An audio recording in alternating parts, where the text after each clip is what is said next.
The fastest goal of the day came at Easter Road. The game was just more than 30 seconds old when Joe Tortolano slipped past Stephen Frail on the left, and a good swelling cross met by the head of the smallest man in the park, Kevin McAllister. 1-0 to Hibs. His teammates duly paid homage. But the Basement Club were desperate to atone, and they enjoyed much of the pressure in the first half. Ritchie here into the box, but denied by Jim Leighton. Kevin McAllister and Joe Tortolano were always a threat to the visiting defence. This time the former Falkirk star tormenting Duffy and Dinny and finding Tortolano, but he was just off the mark. Half an hour gone and Dundee were pressing for the equaliser, and it looked as though it could come. Ritchie finding Morten Weghorst, but the Danes' angled shot kept out by the post. There were cries of Tortolano for Italy, presumably a local travel agent trying to drum up business for the talented winger.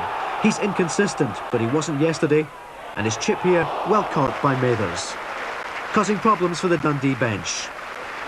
No shortage of chances at both ends in the first half, and as the interval approached, the Edinburgh men were chasing a second goal.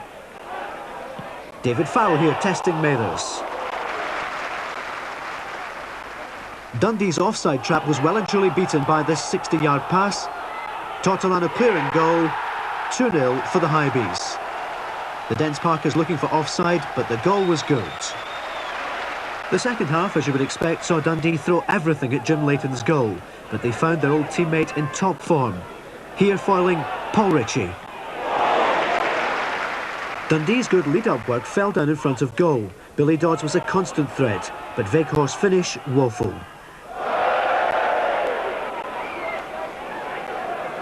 Hibs had their moments, Jackson rolling the free kick to Farrell, and he came oh so close. As the shadows lengthened, Dundee's relentless drive for a breakthrough gained momentum. Dodds timing his jump to perfection, but Farrell giving him no chance to hit the target. The long ball had worked for Hibs earlier in the match, and it almost did the same for Dundee. Weghorst putting Ritchie through in goal, but Leighton again coming to the rescue of Hibs.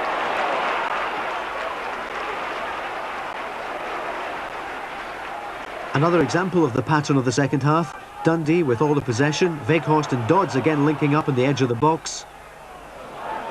The shot deflected by Ritchie, but again Jim Leighton in international form.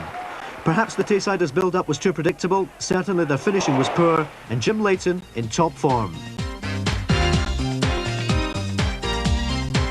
2 points is the most important thing to move up a place in the league, which is important. And yes, performance is very important for me being a manager. Performance is important, but no, I'm delighted that we've got the 2 points. But okay, the performance wasn't what we wanted. You're only unlucky when you don't fight for the breaks. And I thought today, we worked really hard. And as I said, if it wasn't for a good goalkeeping with Jim Leighton, I think we'd have got something of the game. So a tale of two cities there. Onto the phone lines now, and the first caller, Johnny Monroe from Edinburgh, a Hearts fan. Johnny, good evening. Good evening, panel. I'd first like to congratulate Scotsport and Scots for Extra Time on their new format. Thanks very much, very kind of you. No trouble at all. I'm phoning about the situation at Tynecastle at the moment. I think it's quite terrible. It's quite obvious we're desperate. We really need money and new faces. When's anything going to change? I mean, how about, what we really need is a big man up front. I mean, what about you, Rambo? Come on, big man. Yeah, well, Rambo's suggestion there, you are in training, of course. That's what Lou McCarry said as well. Edinburgh is too far for me to travel away up there. And anyway, you've got one of my other friends over there already. What about Hearts, though? What's going to happen? You know Sandy Clark very well. Yeah, I mean, I sympathise with him a wee bit. We're not the most... we've had comments about, about wanting to start more of a youth policy. I mean, they've got young players in the team, and they're obviously not tolerant enough with those young players, and they're starting to shout at Sandy, and he's only been in the job, whatever, since May. So it's a pretty thankless job at the moment for him. Somebody else in the line, Tom Saunders, also from Edinburgh, and another Jambo. Tom, good evening. What's your point? Good afternoon, Jim. The question I would like to put to the panel is why would they think that John Robertson has been left on the bench for so many matches in recent weeks?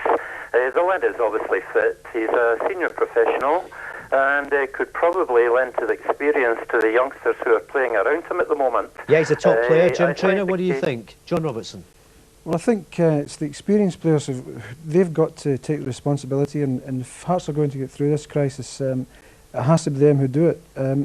I think you've got to look pretty deeply here, and if a player like John Robertson, his goal-scoring ability and his stature and his experience is fit, then you've got to ask yourself, is he doing something wrong away from the ground?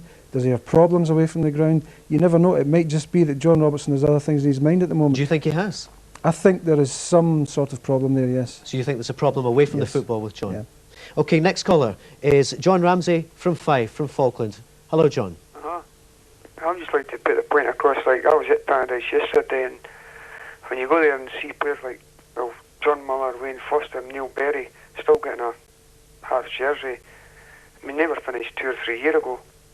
And then, as you said in your programme earlier on the day, that St Johnstone are away and going to buy Billy Dodds. I mean, surely Hearts could... What would your solution be then? Eh? What's your solution? What would you like to see happen? I'd like to see a couple of players bought, like Ken, for a start, and the likes of Kent Thomas getting more of a chance. Right. And Davey, what do you feel about that? The wages that Fashion and Johnson are getting every week, and according to our stories, there's a lot of bother in the dressing room or the head of that. OK, clearly they're not totally happy about things. Davey, what do you reckon they should do? John, I honestly think that 7-8 months for a manager is certainly not long enough to give the guy. You've only got to look maybe 8-9 months ago to my former manager, Tommy McLean, who was receiving stick from all over the place. There was people outside the stadium wanting his head. And the chairman and the board at that time at Motherwell decided no, he was the man for the job. And look at the way he's turned that club round. I think to put a guy in a job like that and give him 7-8 months and then say you don't have any money to buy players, so he can't bring in his own personnel, it's a very, very hard job for him to do. And I know it's frustrating for every Hearts fan, but really I honestly think, like Scott Crabbe, he should be given a bit longer to prove himself in the job. OK, thanks for your calls and keep them coming. We'll be back with more in just a few minutes. Back to Jim.